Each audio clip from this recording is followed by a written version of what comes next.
আসসালামু আলাইকুম। মেহেন daily blog থেকে আমি মেহেনি চলে আসলাম প্রতিদিনের মধ্যে একটা নতুন ভিডিও নিয়ে।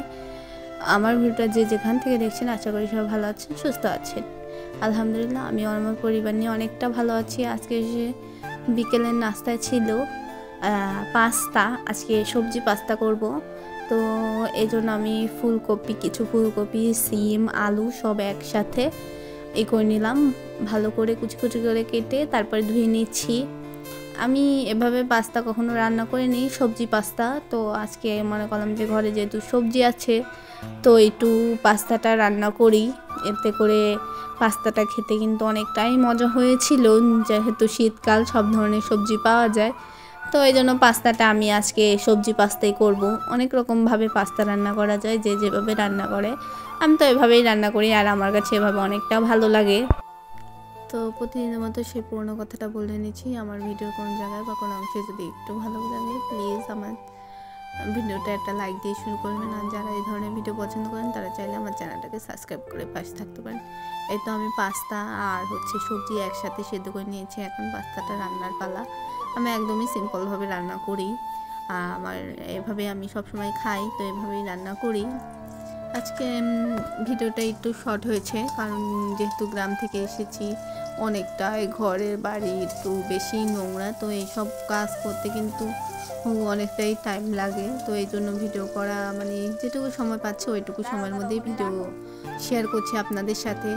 আর আমার ভিডিওটা কিন্তু কোনো সাবস্ক্রাইব বাড়ছে না, তারপরে ওয়াচ টাইম তো অনেকটাই কেটে গিয়েছে। তো কি আর করার, এর থেকে মনটা ভীষণ খারাপ। একবার মনে হয় যে ভিডিও আর দেব না, আবার মনে হয় না ভিডিওটা দেই। আমার অনেক আপুরা আছে, তারা তো আমার পাশে আছে, আমার ভিডিও দেখে। তো এই জন্য মনে করলাম এক সময় মনে হয় ভিডিওটা দেয় আর এক সময় ভিডিও দেয়, এই জন্য একটু মনটা সব মিলিয়ে একটু খারাপ। আজকে মনে হয় প্রায় 15 দিন 10 দিন মতো আমার সাবস্ক্রাইব একদম বাড়ছে না। 225টা ছিল, তো এই জায়গা থেকে এখন কাটতে কাটতে 223টা আছে সাবস্ক্রাইবার।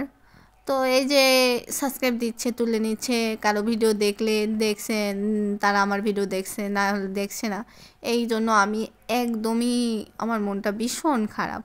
যেরকম করে কেন ভাই, যার যখন সময় হবে সে তখনই দেখবে, কাউকে জোর করে তার দেখানোর কিছু নাই। যার আগ্রহ হবে সে এমনিতেই আসবে আমার ভিডিওতে।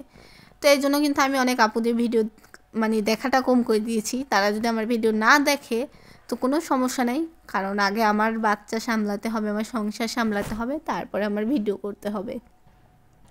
আর তখন আমার ভিডিও করতে হবে, ভিডিও দেখতে হবে। আমার আগে আমার সংসার আর আমার বাচ্চা। এর আগে তো আমি সব সামলিয়ে যখন সময় পাই তখন কিন্তু আমি অবসর সময়টা আমি ভিডিও দেখি, অনেক আপুদের কমেন্ট করি। তো যাই হোক, এই তো পাস্তাটা আমি একটা ডিম ভেজে দিয়েছি আর একটা ডিমের মধ্যে ভেঙে দিয়েছি। তো এভাবে কিন্তু আমি পাস্তাটা সবসময় রান্না করি। আর এই শীতের বেলা বিকেলে বা সন্ধ্যার নাস্তায় কিন্তু পাস্তা এক একটা জিনিস বানিয়ে খাওয়ার মজাই আলাদা। তো যেহেতু আজকে তোমাদের ভাইয়া বাসায়, তো সেই জন্য মনে করলাম যে আজকে একটু পাস্তাটা রান্না করি, সবাই একসাথে খাবো। তো এই জন্য একটু বেশি করে রান্না করেছিলাম। আর পাস্তাটা কিন্তু ভীষণ মজা হয়েছিল খেতে। তোমাদের ভাইয়াও বলেছে অনেকটাই ভালো লাগলো পাস্তাটা। তো আজকের ভিডিওটাই পর্যন্ত, ভালো থেকে সুস্থ, আল্লাহ হাফিজ, আসসালামু আলাইকুম।